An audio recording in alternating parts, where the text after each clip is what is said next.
three news items caught my eyes recently. The first one was oil traders Vitol, huge oil traders Vitol, announced they will offer carbon neutral liquefied natural gas. So that's carbon neutral LNG to their customers by using voluntary carbon credits to offset the emissions from that liquefied natural gas. While in the same week, Gazprom said it delivered its first carbon neutral LNG to Shell in the UK. Again, using voluntary carbon credits to apparently deliver a carbon neutral fossil fuel.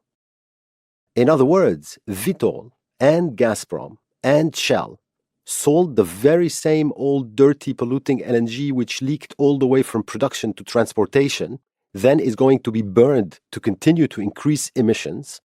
But that's just fine because they planted a couple of trees. Another news item that caught my eyes was also about Shell. They announced that they wanted to ramp up their use of nature-based carbon offsets, which include, for example, forestation projects, to 120 million tons a year by 2030, while investing $100 million in this forestation sector. But Shell also said they want to do that while increasing oil and gas production. I mean, they are taking greenwashing to a whole new level. They're announcing with a straight face both an increase in total fossil fuel output and a promise to go to net zero by paying others to plant trees again. And by the way, Shell are doing that by pretending they're going to find more carbon offsets than the entire global voluntary carbon offset market in 2019. That market was 104 million tons, and Shell apparently is going to find on its own 120 million tons. And the final news item was Delta Airlines.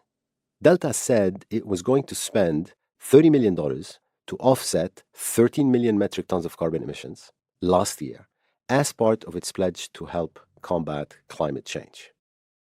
Now, these stories have a common thread.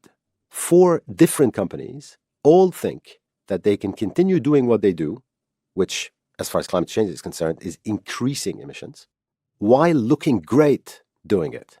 In other words, these companies think they can buy indulgences, allowing them to continue burning fossil fuels, and therefore, it's all just fine. Well, you know what? It's not. We must put a complete stop to that. So I am just going to come out and say it. Voluntary carbon markets should be cancelled. Voluntary carbon markets, in other words, planting a tree, then getting a piece of paper estimating how many emissions that tree is going to absorb, then selling that piece of paper to a polluter to allow him to continue to pollute because he has bought an indulgence, all in voluntary frameworks that regulators aren't policing and which are being abused left, right, and center, should be cancelled. Specifically, companies buying carbon offsets when not required by law, in other words, companies buying voluntary carbon credits, are greenwashing. All of them. Some know it, some don't. It doesn't matter in any case. They need to stop. Consumers, citizens, people buying carbon offsets on a voluntary basis, for example, to offset their flights or the pollution from their gas-guzzling SUVs, are being abused. In the previous episode of The Angry Clean Energy Guy, I tried to show why the planting trees thing was an illusion, a device, something ineffective and quite possibly destructive most of the time. Today, I will take you through why, in 2021, we should not be having voluntary carbon markets at all. They should not exist. They are CO2 indulgences whose time has passed. And there is more. As you know, if you want to get elected, requirement number 1 is to come up with a meaningless tagline while pretending everything is going pear-shaped. Something like, take back control, or make America great again.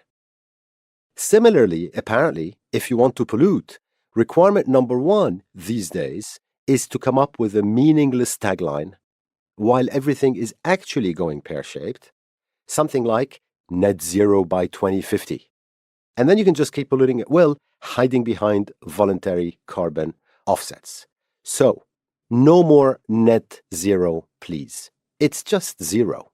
What is this net thing about in any case? And voluntary carbon markets should be cancelled.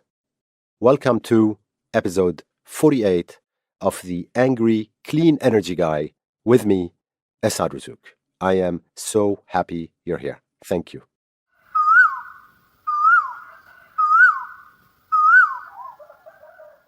So let's start from the beginning. The global legal construct, if you will, around climate change was born in 1992.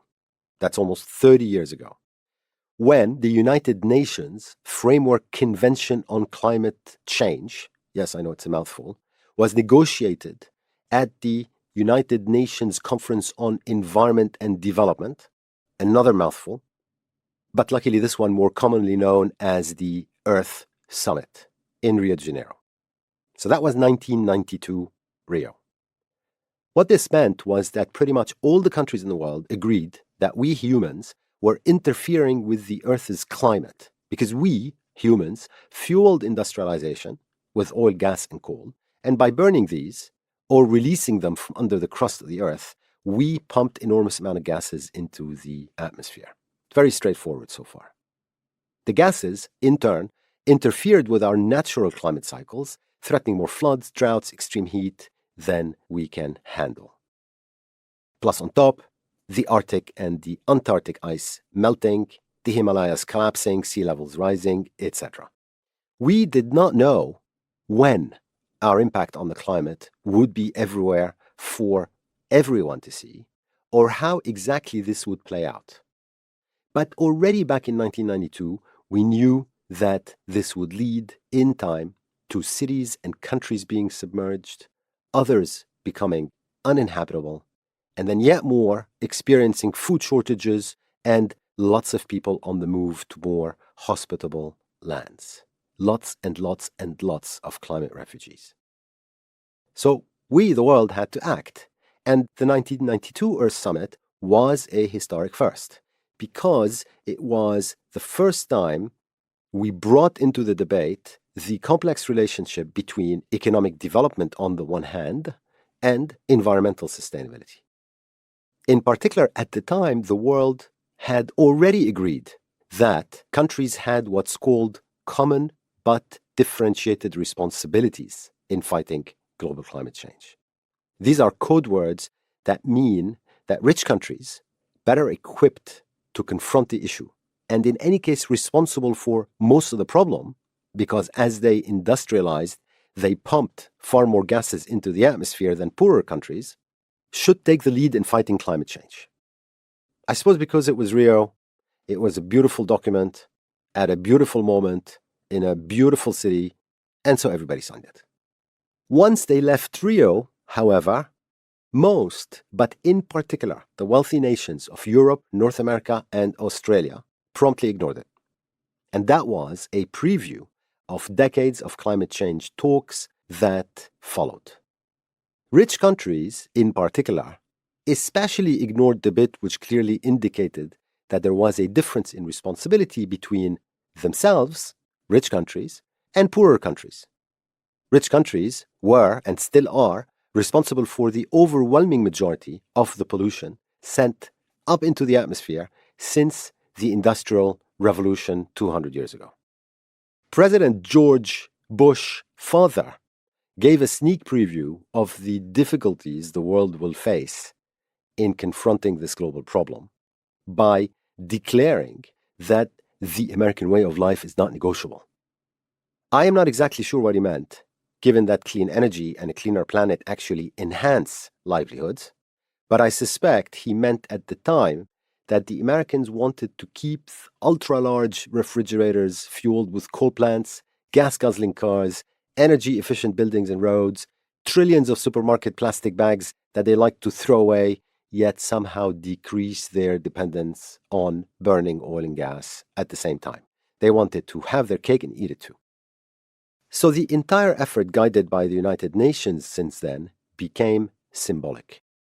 Words were exchanged and agreed every year at wonderful annual climate summits, heavily attended by pretty much all the governments in the world, following which hardly anything happened.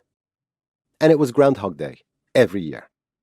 And from 1995, climate talks became an annual event where countries regularly were updated on climate science, exhaustively discussed policy responses, negotiated joint efforts, adopted declaration, then promptly forgot about the whole thing. So that was from 92, the Earth Summit, until 2005, when something called the Kyoto Protocol was ratified, 16 years ago. The Kyoto Protocol was, in fact, the first concrete attempt to move from symbols to action. Why? Because it was the first opportunity presented to the private sector to make money while saving the world at the same time.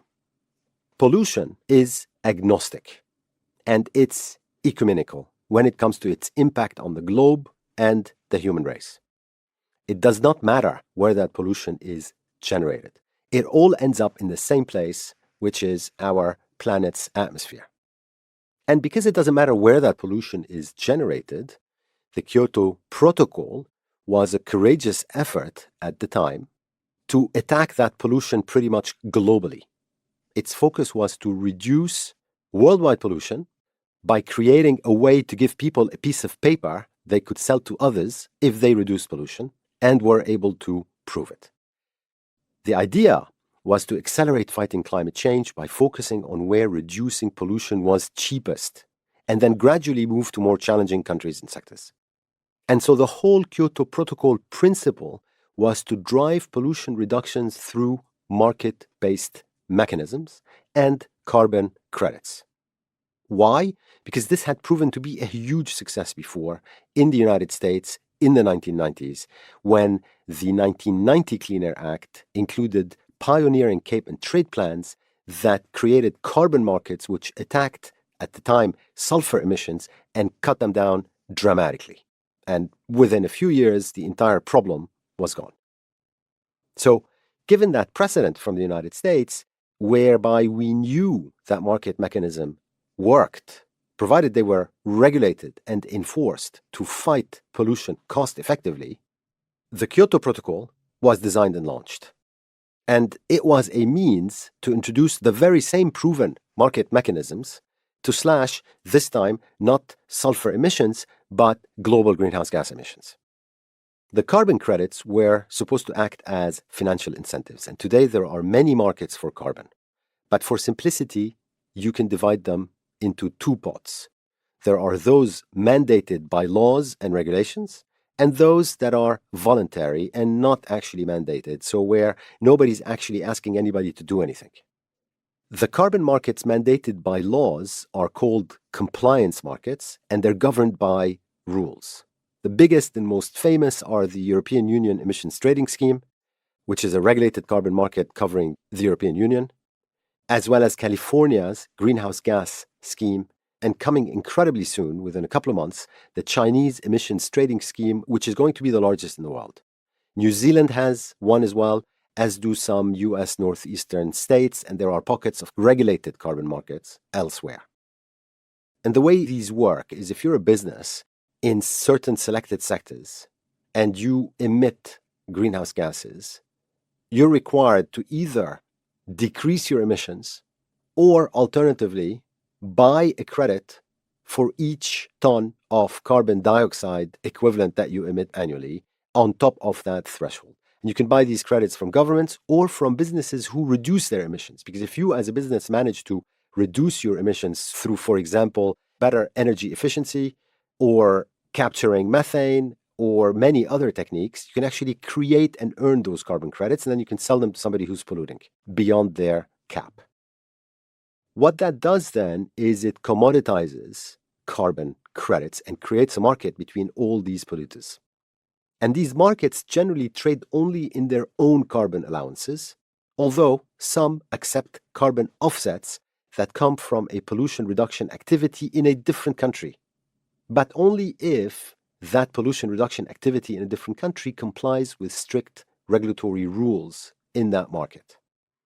So the thing to remember is that these compliance markets are organized, they are regulated, and they work.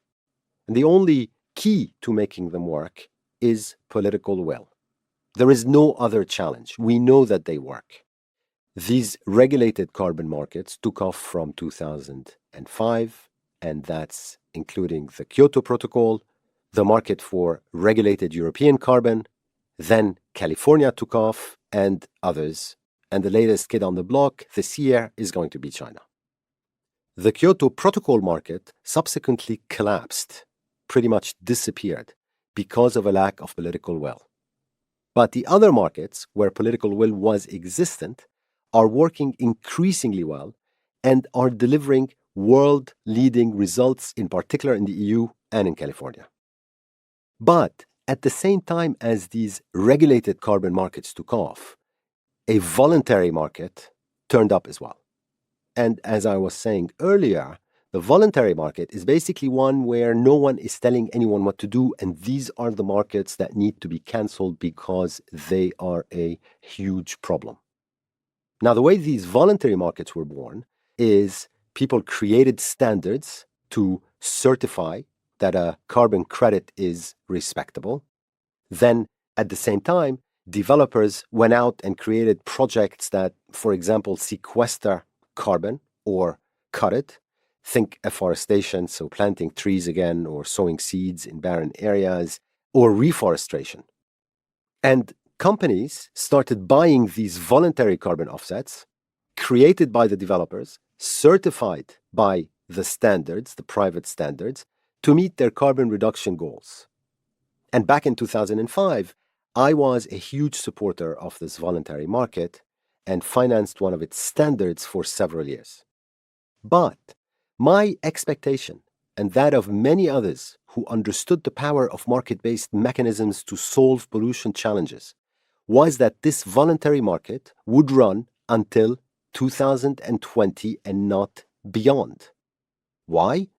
Because we knew 16 years ago in 2005 that come 2020, we won't have time anymore for solutions which transition companies to do something. We'd assumed, naively obviously, that 16 years later, the companies would be actually doing something, as opposed to still transitioning, to maybe do something. And here's a date check. We are in 2021. We no longer have any time for playing games with voluntary carbon credits.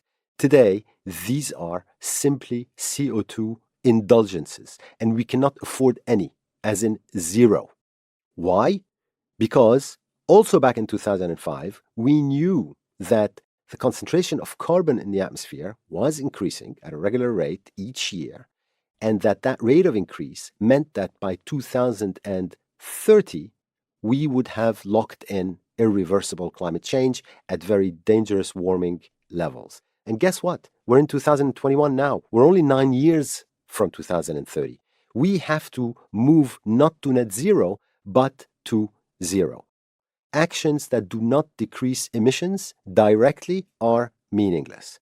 And what's ironic, of course, is that pretty much not much happened in the voluntary carbon markets for many years, or at least in any massive volumes. But of course, in 2020, voluntary issuance was up 76%. Forestry projects became hugely popular. Big companies started buying offsets left, right, and center. And think about that for a second. Why are the voluntary carbon markets finally taking off about 15, 16 years too late? I'll tell you why. Because smart people at companies around the world figured that that is how they're going to game the system.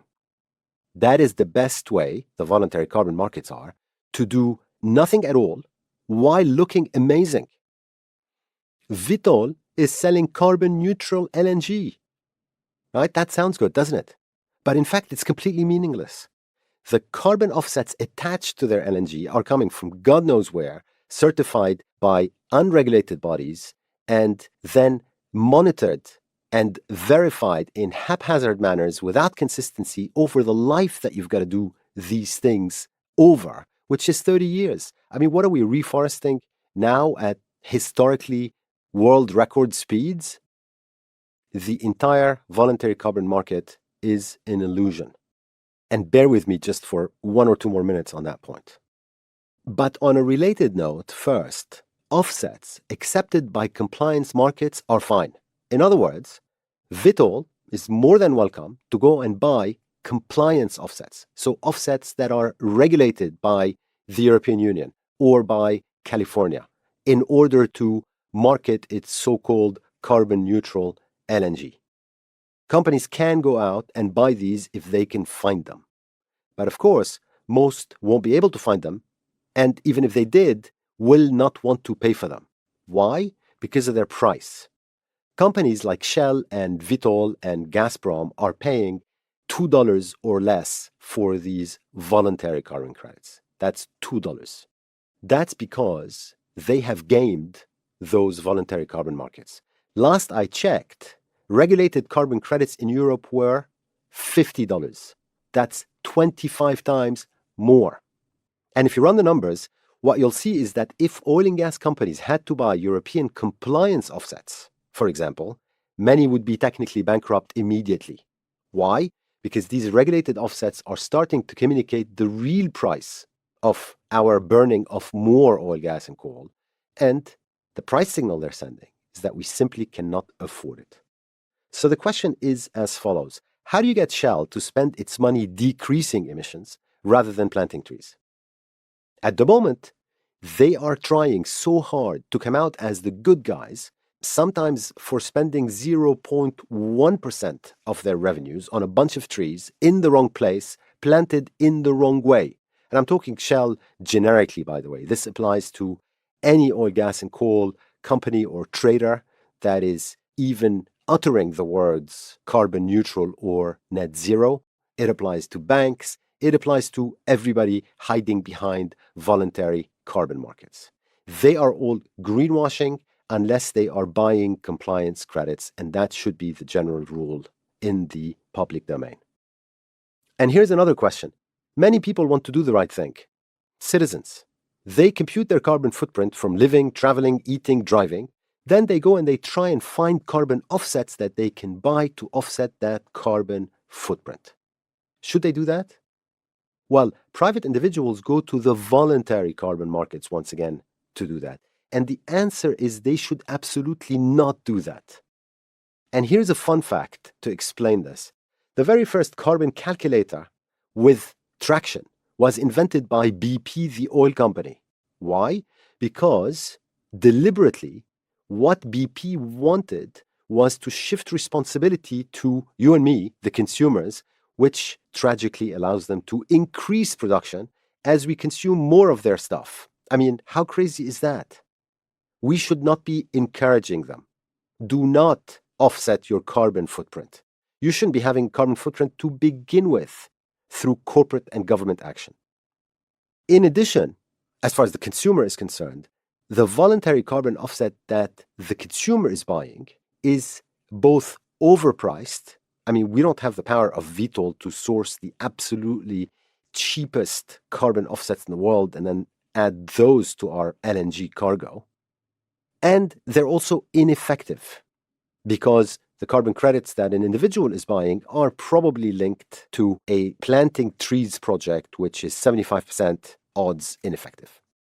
And for more on that point, I'll give you 2 data points. First, you can listen again to my previous podcast, episode 47 of the Angry Clean Energy Guy on the planting trees thing. And then second, check out just this headline from a news story, which I'm happy to say came out after my episode 47 podcast via Bloomberg. And here's the headline. How Mexico's vast tree planting program ended up encouraging deforestation. Sowing Life, Mexico's flagship environmental project, may have resulted in the loss of forest cover nearly the size of New York City. In other words, you can get planting trees so wrong as to actually encourage deforestation, in the case of Mexico, of an area as big as Mexico City. I don't think I can say it any better than that.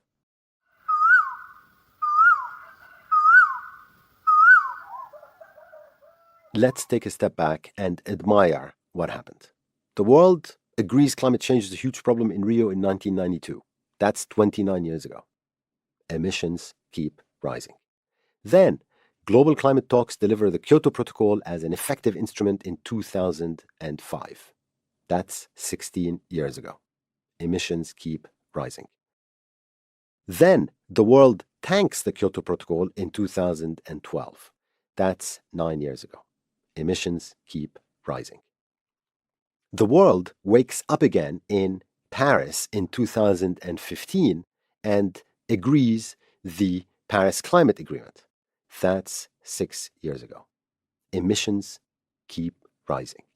But this time, companies start feeling the heat.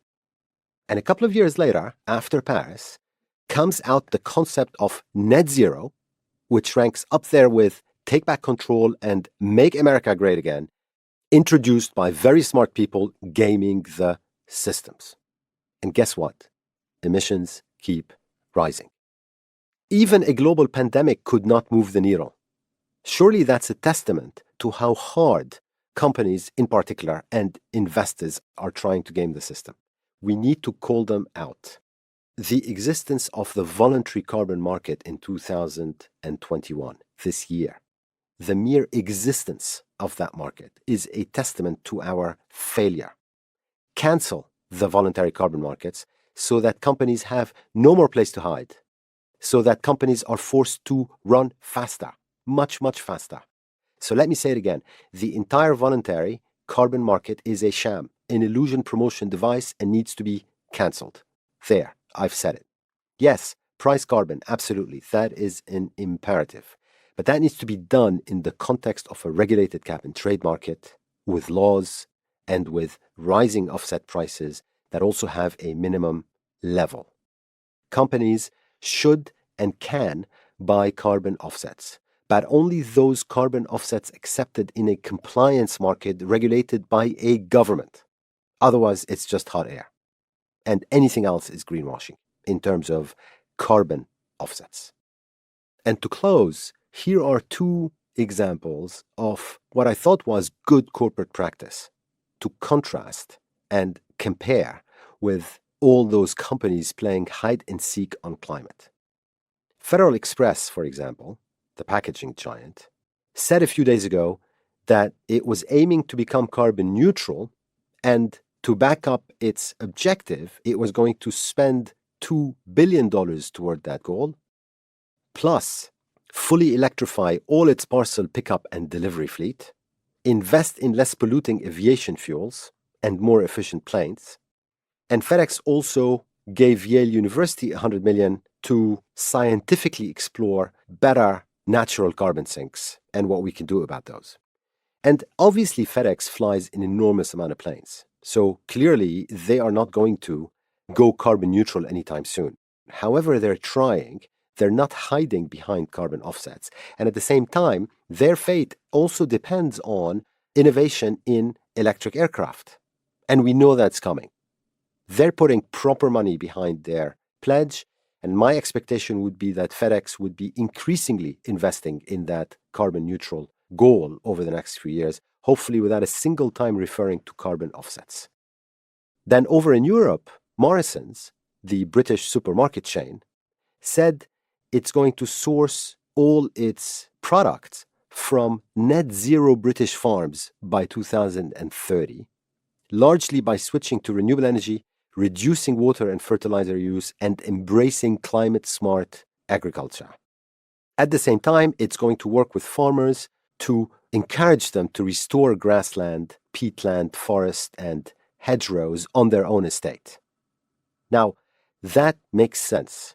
Carbon credits don't. Thank you so much for listening to this episode 48 of the Angry Clean Energy Guy with me, Asad Razouk, and have a great couple of weeks.